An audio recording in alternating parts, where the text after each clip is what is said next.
ये बात सही है कि 9 नवंबर की शाम को पूनम को अस्पताल में भर्ती कराया गया था और 11 नवंबर को वो डिस्चार्ज हो गई थी, लेकिन 10 नवंबर के दिन वो अस्पताल में नहीं थी।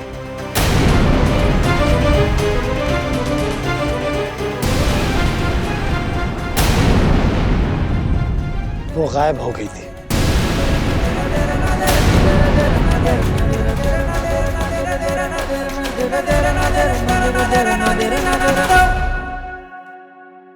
ये बात सही है कि एक आदमी 9 नवंबर की शाम को पूनम को अस्पताल में भर्ती कराया गया था और अस्पताल के डॉक्टर उसका इलाज कर रहे थे। हमारे डॉक्टर साहब पूरा कोशिश कर रहे थे, लेकिन पूनम को होश नहीं आ पा रहा था।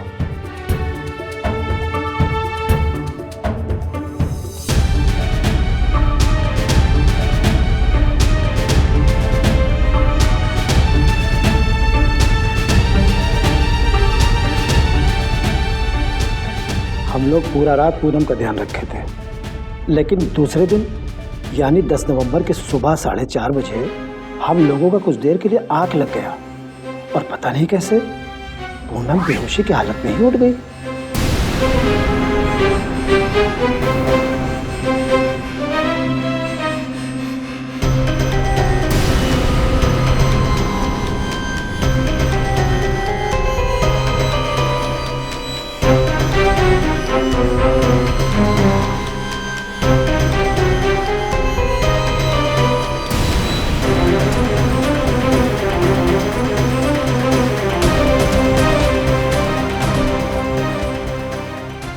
हम सभी सो रहे थे, किसी को पता नहीं चल पाया।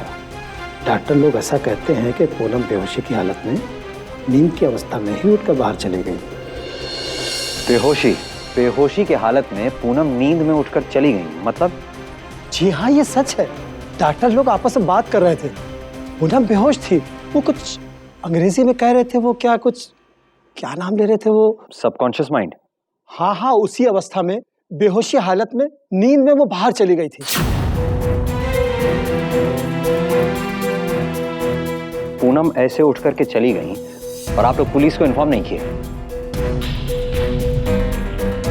लेकिन जब आप 11 नवंबर को हमको फोन किए और जब हम पूनम को डिस्चार्ज करवाने आए थे, तब आप लोगों ने ऐसा कुछ नहीं बताया था कि पूनम बेहोशी की हालत में कहीं गायब हो गई थी। आप लोगों से इसलिए नहीं बताया था कि रात के ड्यूटी के इंचार्ज छोटे डॉक्टर माधव थे, उनका नौकरी जा सकता था।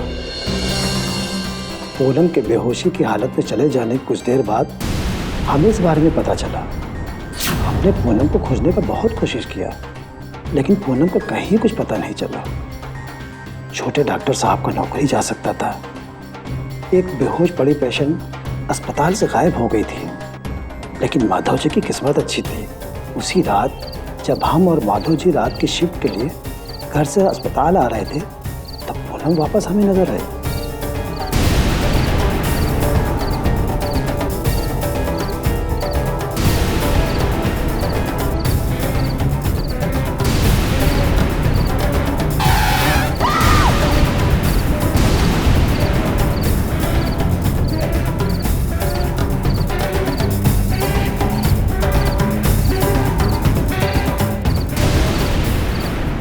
माधव जी का तो समझो लॉटरी लग गया।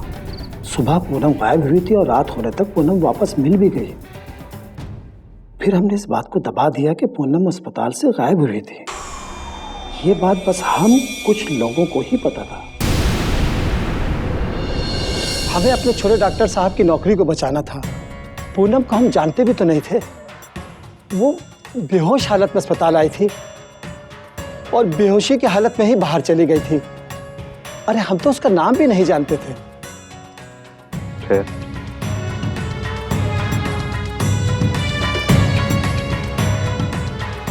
फिर तो आप लोगों को सब पता ही है। दूसरे दिन पूनम को होश आ गया और उससे सारी जानकारी ले करके हमने उसके घर वालों को खबर कर दी।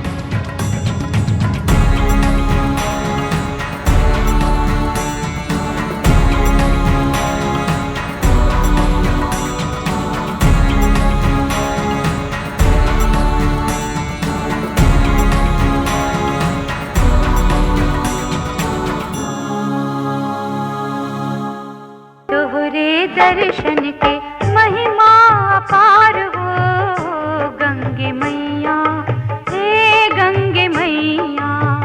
तोहरे दर्शन के महिमा अपार हो गंगे मैया, हे गंगे मैया।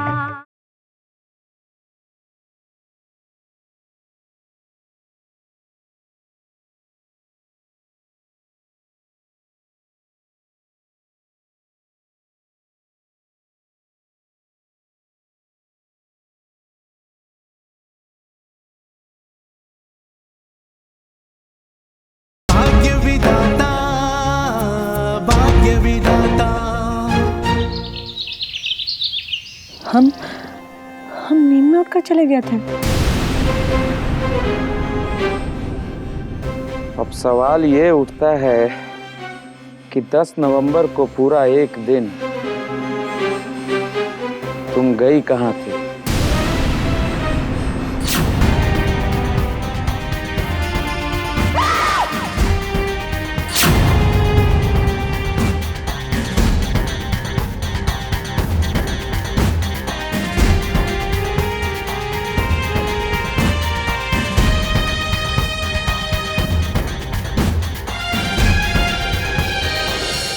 ये हमें हरिनगर में मिली थी 4 साल पहले 10 नवंबर को। हे भगवान, हमारी जिंदगी का एक दिन और हमें नहीं पता। हम कहाँ गए थे, हमने क्या किया था, हम कुछ नहीं जानते।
दर्शन के महिमा अपार हो गंगे मैया, हे गंगे मैया।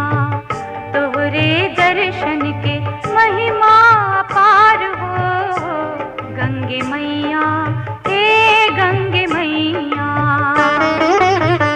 हर हर गंगे, हर हर गंगे, हर हर गंगे।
बाद में फोन करो।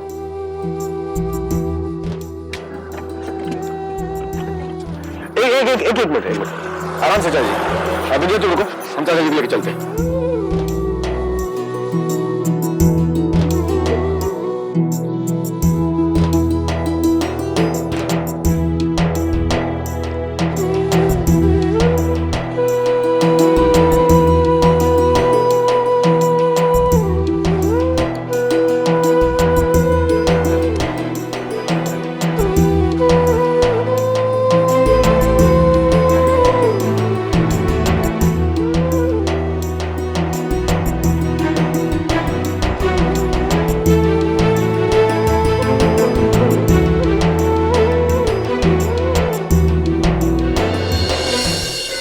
कहाँ हैं आप लोग इस समय?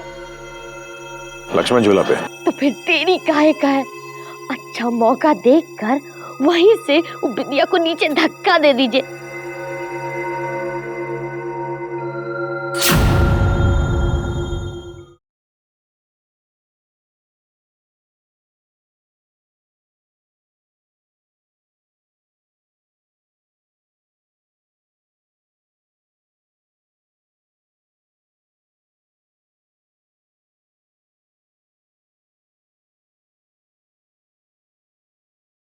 भाग्य विधाता, भाग्य विधाता। ये हम क्या सुन रहे हैं कि 10 नवंबर को पूनम बेहोशी के हालत में अस्पताल से उठकर चली गई थी? हाँ बाबूजी, ये सच है। तो इसका मतलब राजेश जो कह रहा है वो सच है? ये तो अभी पता नहीं चला है। हम सिर्फ इतना जानते हैं कि पूनम जी बेहोशी की अवस्था में उठकर कहीं चली गई थी। अब वो कहाँ गई थी, किससे मिली थी, ये हम पता लगाने का कोशिश कर रहे हैं। हमको थोड़ा सा समय दीजिए, सब पता चल जाएगा।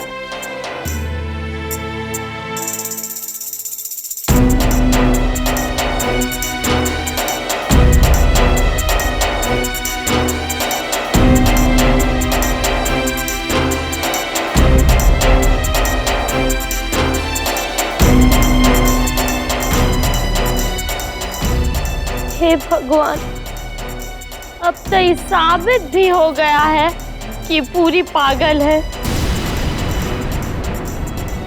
और तो और नींद में भी चलती है। हम तो ये भी सुने हैं कि ऐसा लोगों को बहुत ताकत होता है।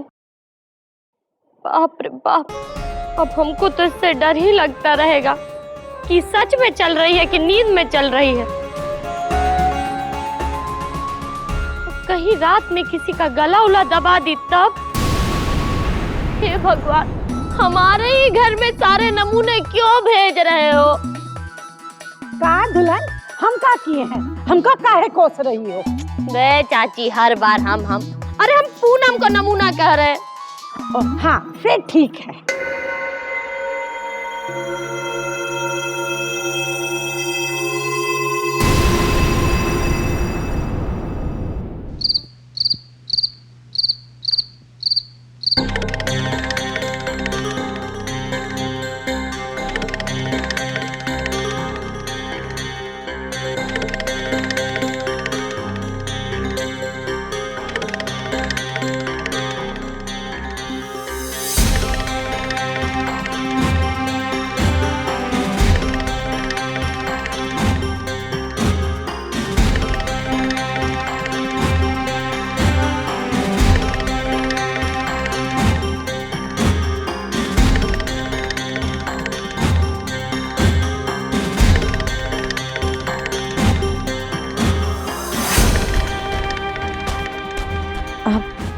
आए नहीं, इसलिए खाना हम यहीं लिया है। पूनम जी, भूख नहीं लग रहा है?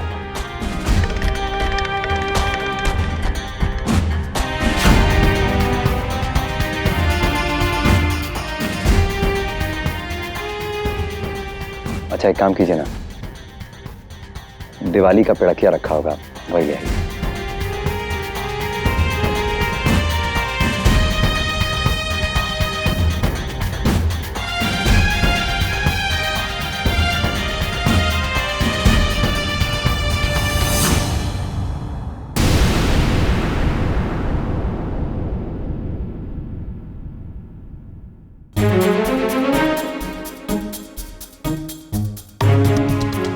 विमलेश भैया माफ कीजिएगा, लेकिन ये पूनम नहीं है, ये बिंदिया है। 4 साल पहले हमें ये हरिनगर में मिली थी। पूनम बेहोश थी, सोते हुए बेहोशी हालत में वो बाहर निकल करके चली गई थी। चाचा जी को देखकर हम क्यों चीखे, हम क्यों डर गए, हम खुद समझ नहीं पा रहे। 10 नवंबर की रात को क्या हुआ था पता लगाना ही पड़ेगा। सब लोग परेशान हैं, सबसे ज्यादा पूनम जी परेशान है।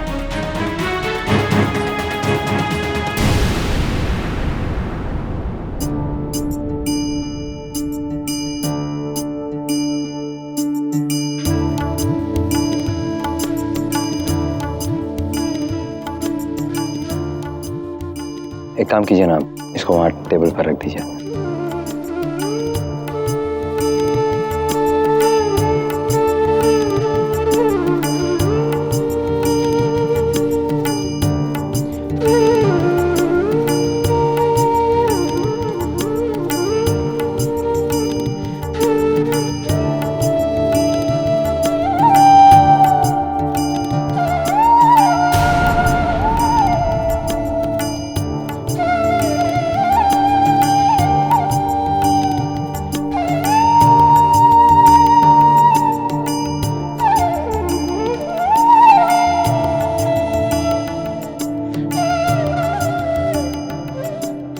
लगता है आप हमको चावल दाल खिलाना ही चाहती हैं, इसीलिए पिड़किया गिरा दी। कोई बात नहीं है, हम खाना खाएंगे, पहले इसको उठा लेते हैं।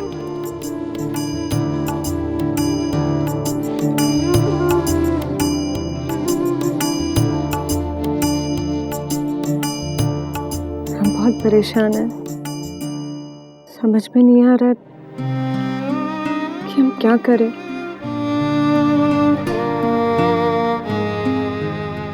हमें सोच सोच के परेशान है कि उस दिन हम कहाँ थे, हमने क्या किया था। पूनम जी, आपको परेशान नहीं होना चाहिए। उस दिन जो भी हुआ होगा वो अनजाने में, बेहोशी की हालत में हुआ होगा।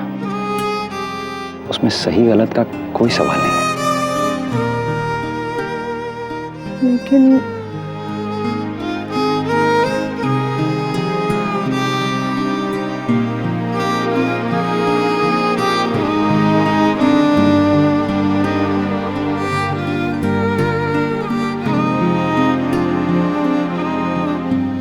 मेरा एक बात ध्यान से सुनिए, जो भी हुआ होगा उससे हमारे रिश्ते पर कोई फर्क नहीं पड़ेगा।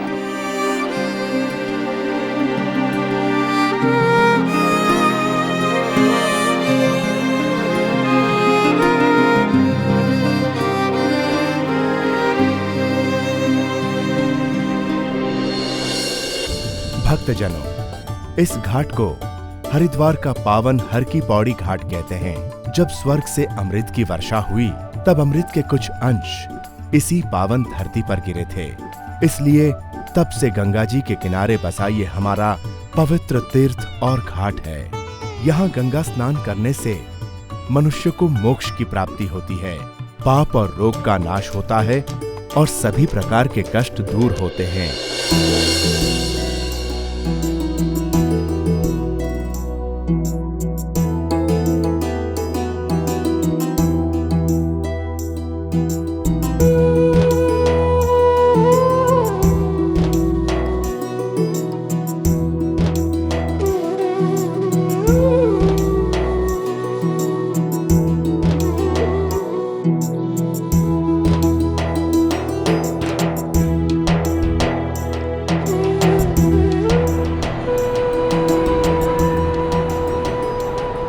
बाबूजी, कितना पावन जगह है।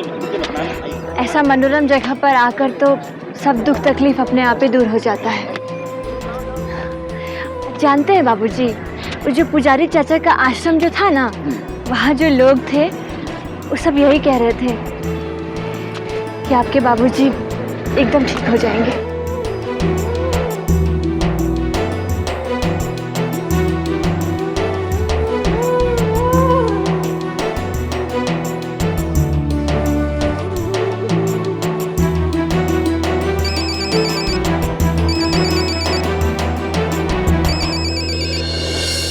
हाँ बोलो। जी कहाँ है आप लोग इस समय? लक्ष्मण झूला पे। हाँ, तो फिर देरी काहे का है? अच्छा मौका देखकर वहीं से बिंदिया को नीचे धक्का दे दीजिए। अरे सोचिए, आपको भी पुण्य मिलेगा। तीर्थ वाला जगह में उसको जल समाधि दिला देंगे तो कुलबोरन डूब के मर जाएगी ना।